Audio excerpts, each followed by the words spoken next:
Good afternoon, everyone, and welcome to another episode of the RK Leadership Podcast, where we empower tomorrow's leaders through the sharing of knowledge, experience, and inspiring stories. I'm your host, Rob Cameronpour, and my very special guest today is Dr. Mehrnaz Shokrollahi. She's the director of AI at RBC. She's the 30 influential woman advancing AI in 2020, and she's the IEEE Signal Processing Chapter Chair. Before we start, I'd like to take this moment to thank you so much for being with me here today and sharing your inspiring stories and your experience with the audience today. Thank you for having me, Rob. It's just a pleasure for me to be here. Awesome. Thank You you. you ready to start this? Yeah. Beautiful. Okay, let's start off. I want to ask you about you immigrated to Canada from Iran at 18 with your sister and parents who gave up everything to give you guys a better future. How did that sacrifice shape your sense of responsibility, not just to succeed, but to make their risk worthwhile? That's an excellent question. Yes. When I look at specifically my parents who left almost everything they had built throughout their entire life just to come for the better life of their children to Canada has been a great inspiration in my life throughout my entire student life as well as my career here in Canada. And I feel like how could in your life, when I think about it, like where I am in my life and in my career, would I do that to get rid of or to kind of like say goodbye to all of I have built and then go start a new life just for my children and making their life better, a place.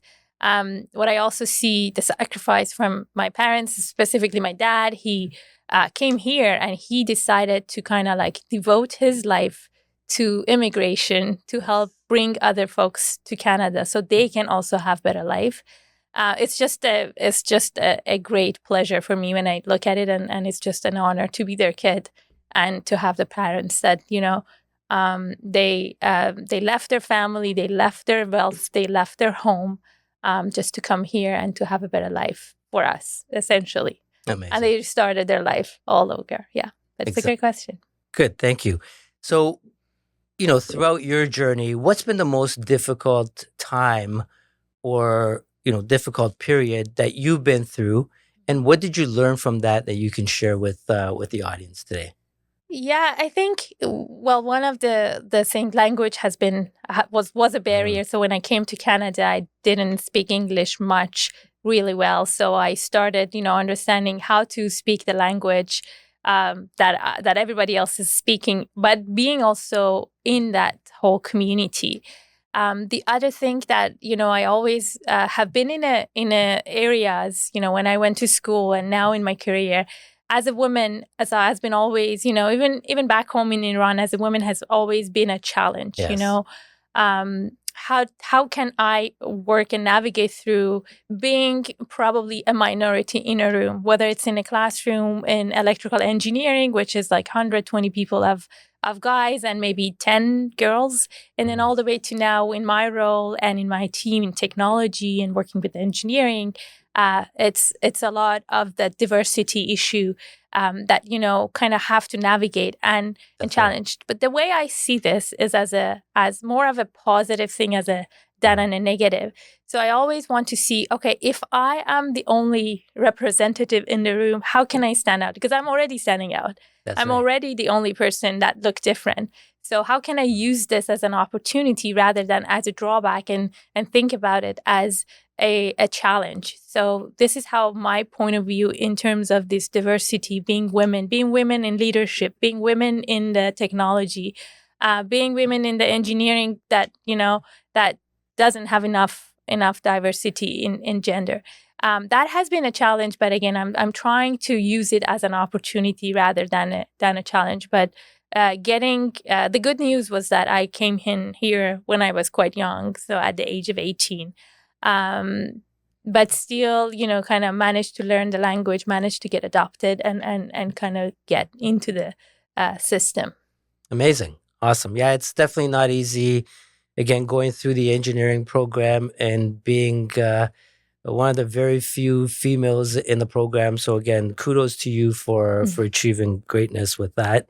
Now, from my understanding, you and your sister were in the same master's program together, and at some point, I think your brother joined as well. So how was it like studying and having that kind of competitive edge with your siblings? And did that make you want to compete with them, push you harder, or were you more on the collaboration side, working jointly with them? So we started our undergrad with my sister. So Ella's was my undergrad classmate. So we were in the same program, same year. So it was great. So obviously on campus you have somebody you rely on. Yes. In classroom you always have somebody who take great notes. So we kind of like used each other. At the beginning, I think the first couple of years, we even bought one book for both of us. Nice. Because books were expensive, so we couldn't afford to buy multiple books. So we would buy one book and then we would sit on the table together and read it. But then we kind of like realized that's not sustainable because her learning style was different than I was, and at the beginning of my school, I was also part-time working, so I didn't have enough time and flexibility as she did.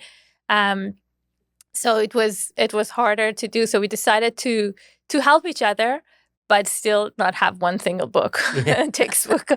So it was great to have her. We would partner up in some areas, and when we see that there is a little bit of a gap.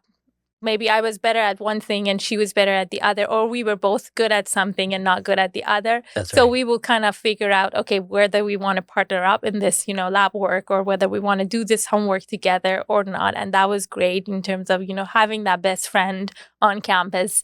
Nice. that you trust 100%, doesn't matter what. So my brother joined us to Canada. Like he immigrated to Canada a little bit later than us, but when he came, we kind of like wrap our undergrad and we started a master's together, the three of us. Nice. In the same lab at the same time.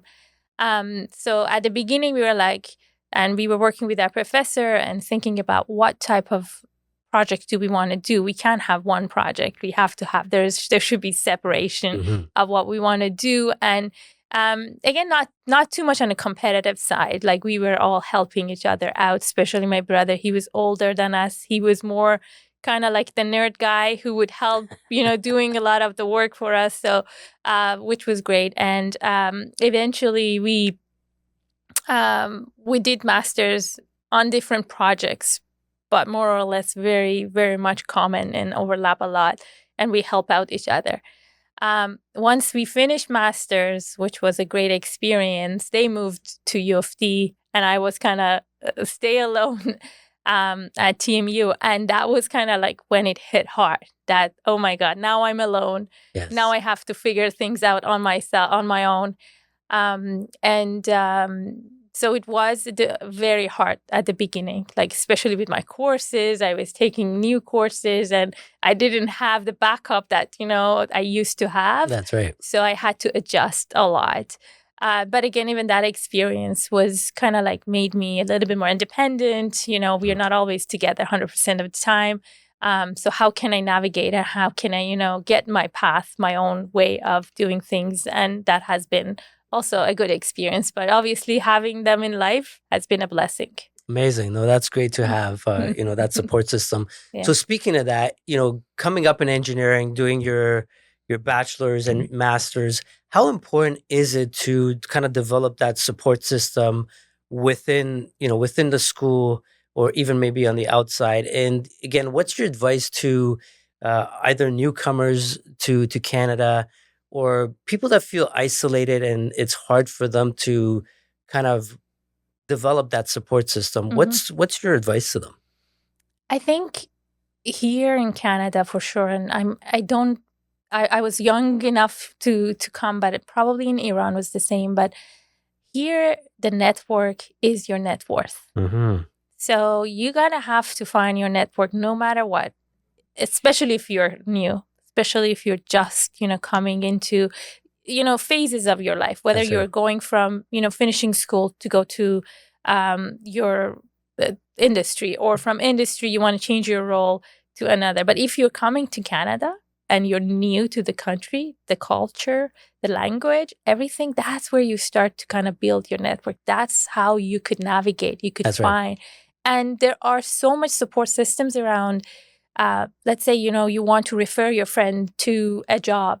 There are so much programs that helps you do that. It actually gives a lot of benefits or rewards that you do that, because people want it. If they trust you, they probably trust the person you refer. So there's a lot of that, and having and building that network is just not going. It's taking you to everywhere you want to go.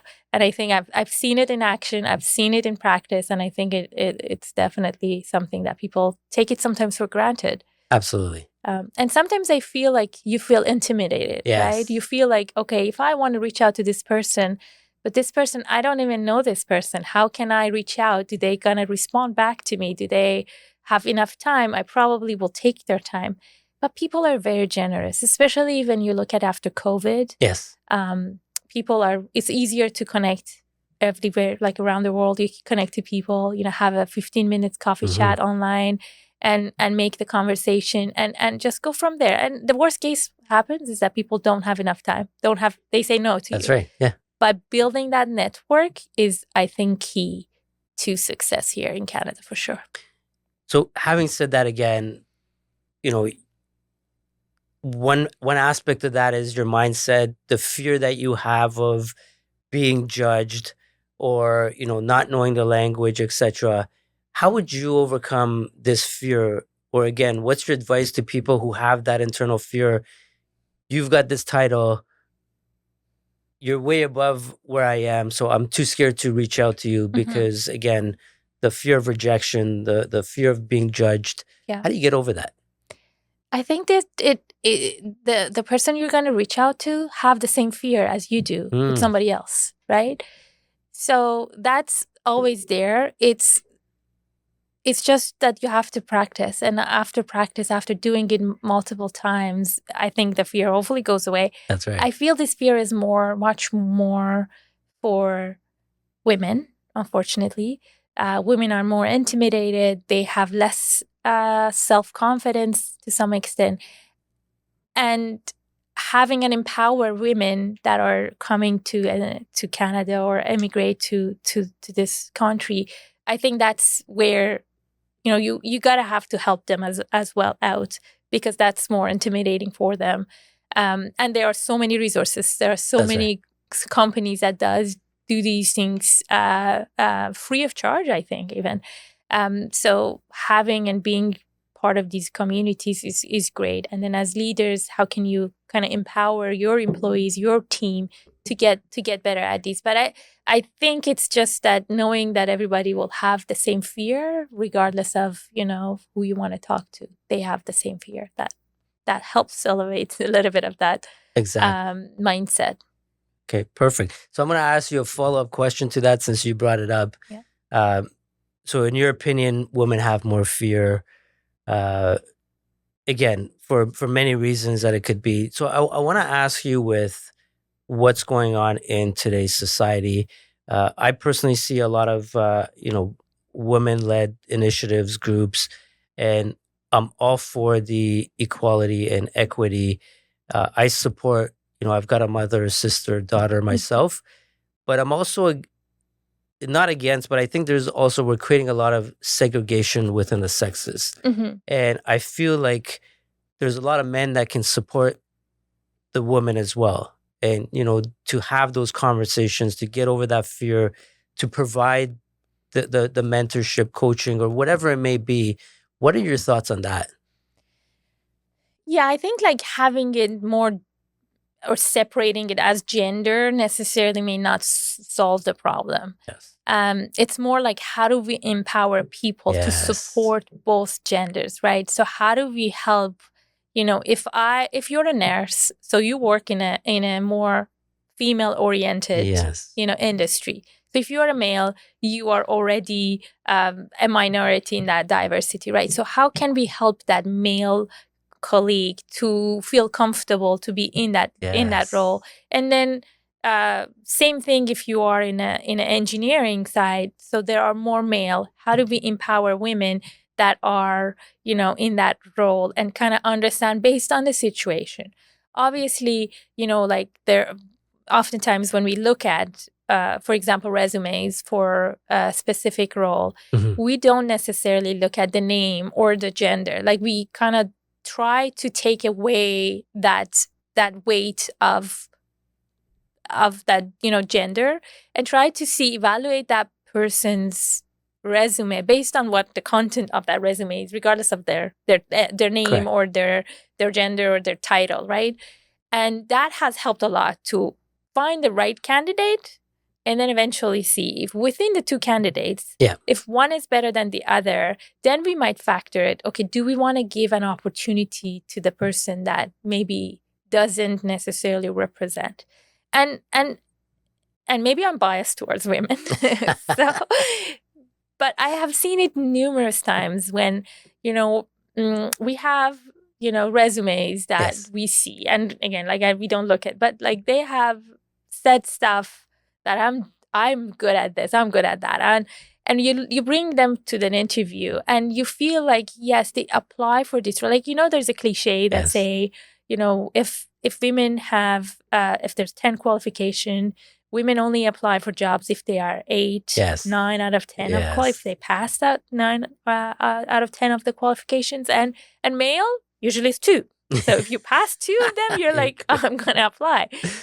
And I have seen that numerous times. And of course, there's male that may not do that, but majority of the cases, especially for where I am in, that's how you see. So now, how can I empower women who know a lot but didn't apply for a role because they didn't think that they have enough qualification? I think that's where, as a manager, my role become important to help identify and then empower. Obviously, you don't want to apply for roles that 10 out of 10, because what are you going to learn if you know everything already, right? Interesting. So you want to have a couple of things that you don't know and you want to learn in the job. But it really depends on the scenario and giving that empowerment to the people based on where they are. Good.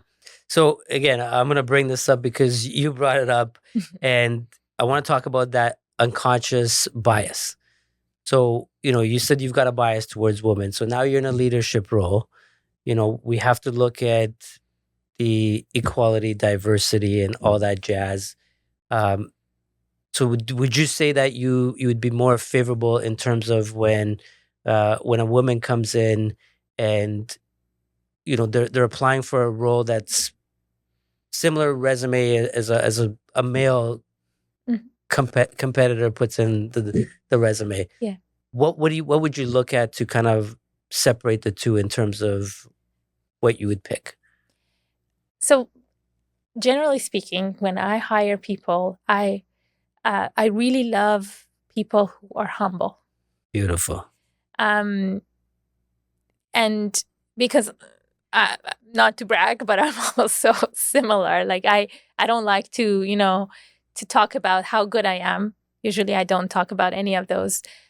So and that's something that I feel like when I work with people who are humble, I exactly understand them much better. I trust them a lot better and I can work with them better. And then we kind of collaborate together better and things get better.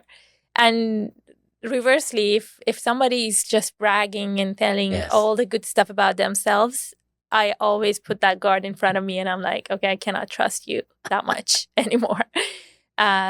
If you're good, it will show in your work. Right. So that's my mentality. And usually I think over the past couple of years that I've been in leadership role has worked great. And I think like that's where I feel like having those, like if the qualifications are the same, I'll go with the person who's more humble. Because so for you, character would be more important. Correct. Yes. Amazing. Yeah. Awesome. Yeah. I've got the same exact thoughts around that. I think you can always train for that skill. Yeah, exactly. But you can't train the character. That's well said. Yeah. Awesome. So I'm going to shift gears a little bit, Mehrnaz. Your PhD focused on predicting Parkinson's through sleep pattern analysis, which was life-saving medical work. Then in 2020, you pivoted to the financial services at RBC. That's a massive shift. And what drove your decision to make that change? Yeah, it's a great question. So I'm going to go a little bit before my studies. And so when I was undergrad, I took a course that was called biomedical signal analysis. And this course was a kind of a bridge between engineering, electrical engineering, and signal processing and medical.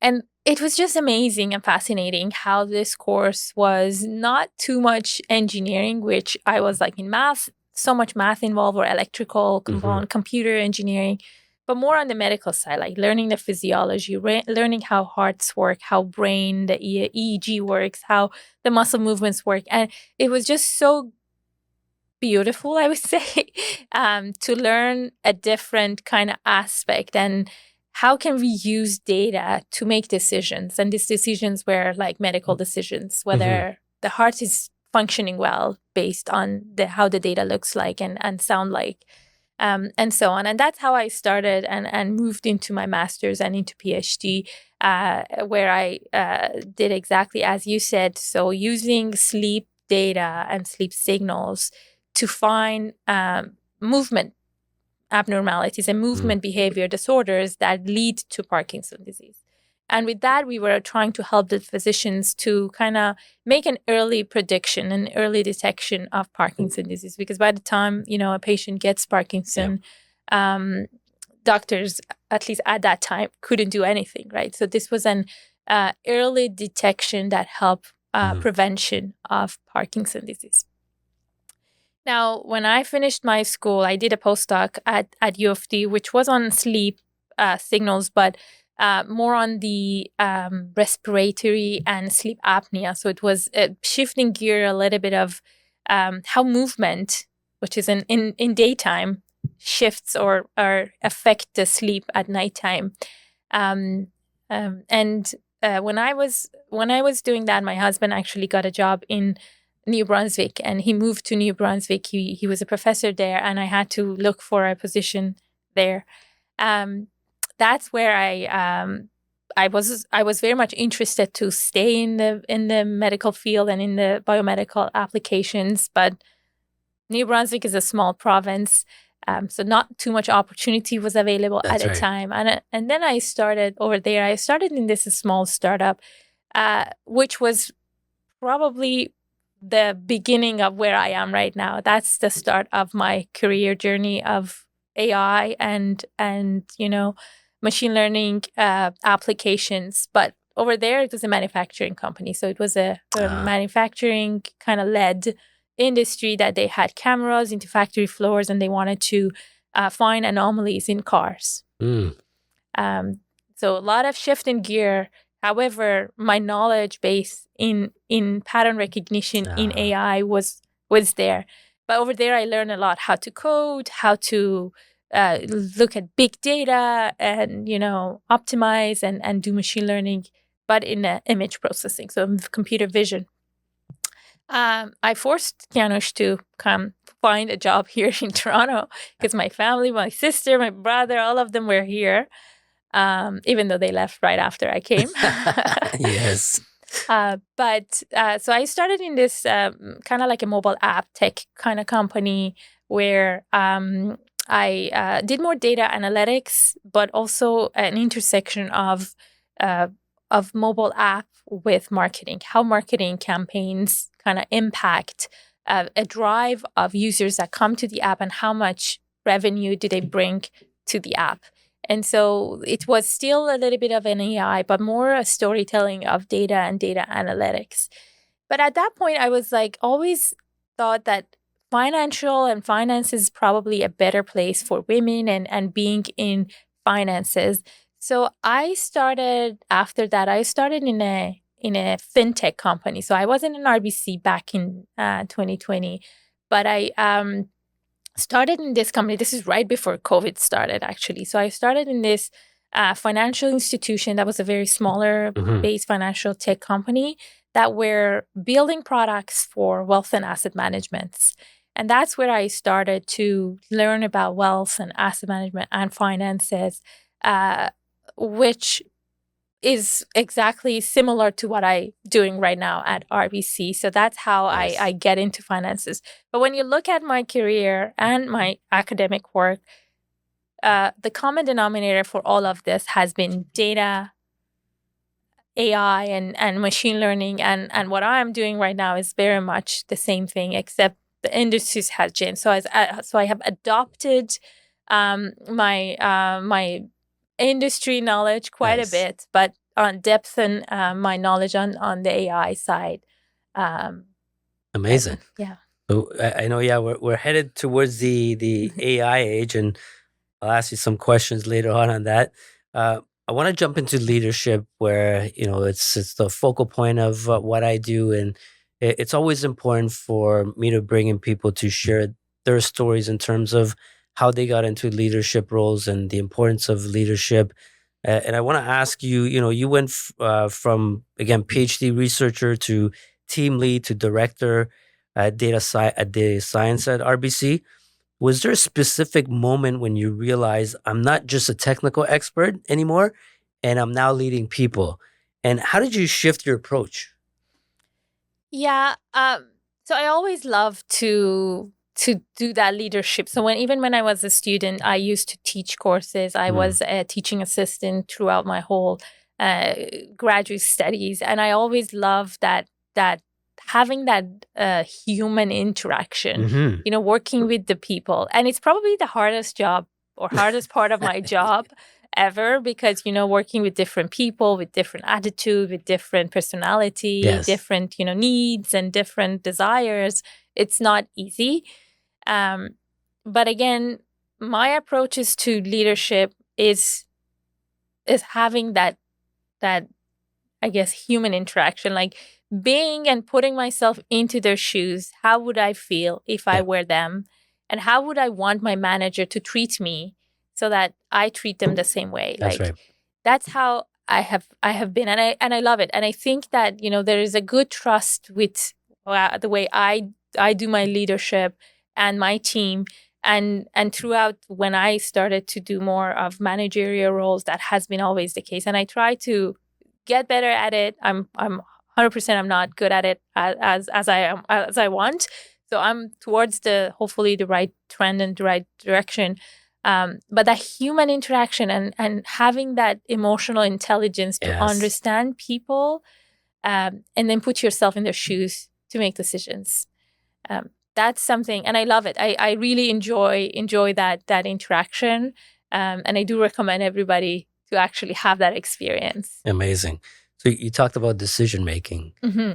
Do you feel like you overthink or you overanalyze being a PhD? Hmm. Because again, it comes with a lot of the stereotype of, you've done so much research in your career. Yeah. Do you find yourself sometimes overthinking or overanalyzing to make a decision as a leader? I didn't know that's because I had PhD.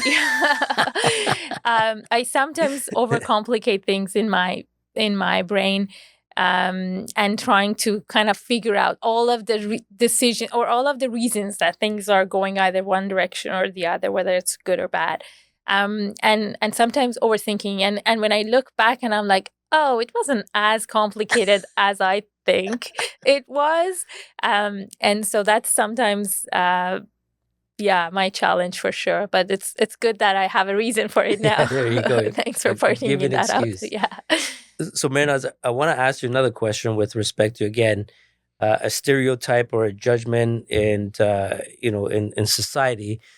So, a lot of folks having a PhD, coming from that research background, again, they're kind of put in this box of being an introvert and you know focus too much on research. What's your advice to the younger generation who are Mhm. maybe going through their PhD process and education? What's your advice to them in becoming a leader? How would they kind of transition into that leadership, Mhm. again, from going from an isolation point to now having to face and deal with a lot of human beings, right? So that's a challenge. So being in leadership, being in an industry that's enterprise level, that's big as, for example, RBC is. Yes. You gotta have to navigate through. You have to learn how to show yourself and present yourself. You are kind of like a seller every day, selling your skills, your work, your team, the people that report to you, to the entire organization. That's right. So I feel like being introvert is challenging for sure.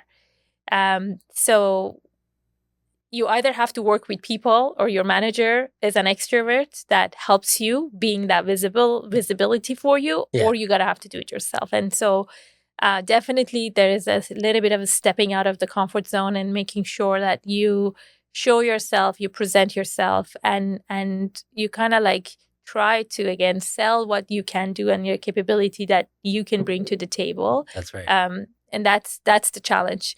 And bigger organization, the harder it is, because there's so many different people that are trying to do the same thing as you are. And so you kind of have to slowly step up and be the champion for yourself. Absolutely. Good answer. So another question I want to ask you. So AI models fail, algorithms underperform. Can you share a time when something you built didn't work? And how did you lead your team through that failure? I feel like it's like a roller coaster, something that we are going on a day to day. So first of all, I try to, so we are very transparent within the team to understand what are the reasons of failure. Where didn't we do right, and where did we do good? That's right.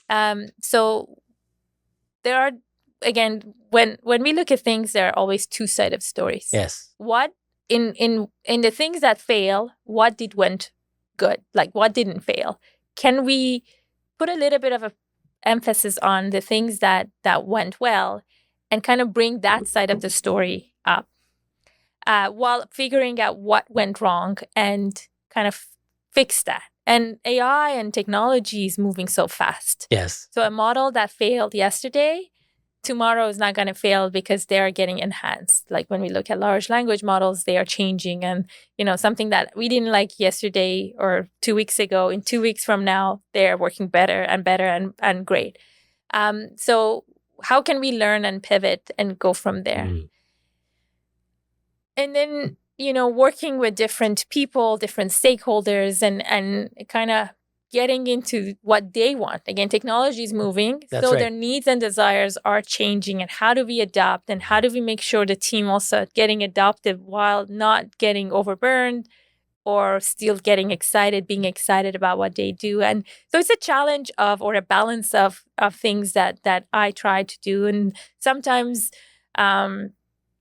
I don't even communicate the bad stuff to my team so that I keep them still motivated and happy and take on, which I don't think it's a good thing, because I'm taking on a lot of it on myself. So it's, again, it's a balance between what can we do, what did go wrong, and what went well, so that we could kind of focus on what things are working, and then try to pivot and work on the things that are not doing well as well. Absolutely.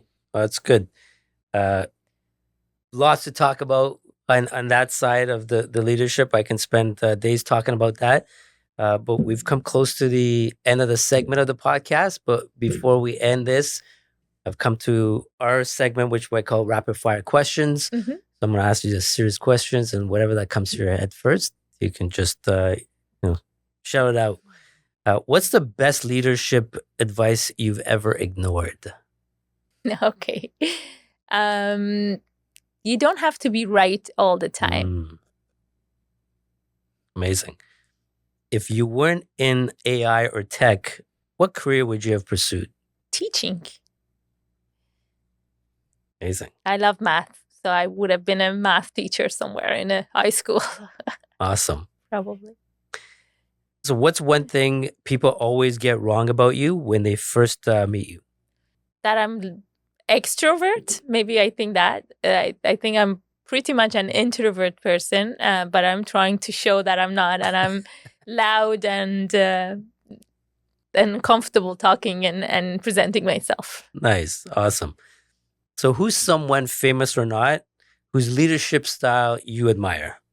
I would say my husband. So Kianush has been a great leader. Like the way he's at home and he's a professor, the way he treats his students has always been some way that I have leaned up to and look for sure in terms of, understanding of how to be a human, first of all, and how to Nice. be good at what you do and do it the best way you can. And then the rest will come together. Absolutely. Amazing. What's the last thing that made you change your mind about something important? What happened over my life period and my experiences has been things happen for a reason. At the moment you kind of feel like it's a big disaster that might have happened, but in few years down the road you look at it, you look back, and I'm like, oh, that made sense. This is what happened, and I didn't have to fuss about it too much. That's right. Because things happen for a reason, for sure. Amazing. And lastly, Mehrnaz, where can people find you? I'm on LinkedIn. I'm very much active on LinkedIn. So definitely you can find me on LinkedIn. I'm on social media as well, on Instagram, but that's more like on my private side. But on career-wise, I'm available on LinkedIn and happy to coffee chat with anybody who's interested. Amazing. Again, thank you so much for spending the time with me today and sharing your knowledge and stories with the folks out there. And for everyone tuning in, thank you for joining me in another episode of the RK Leadership Podcast. And we'll see you in the next episode. Take care, everybody.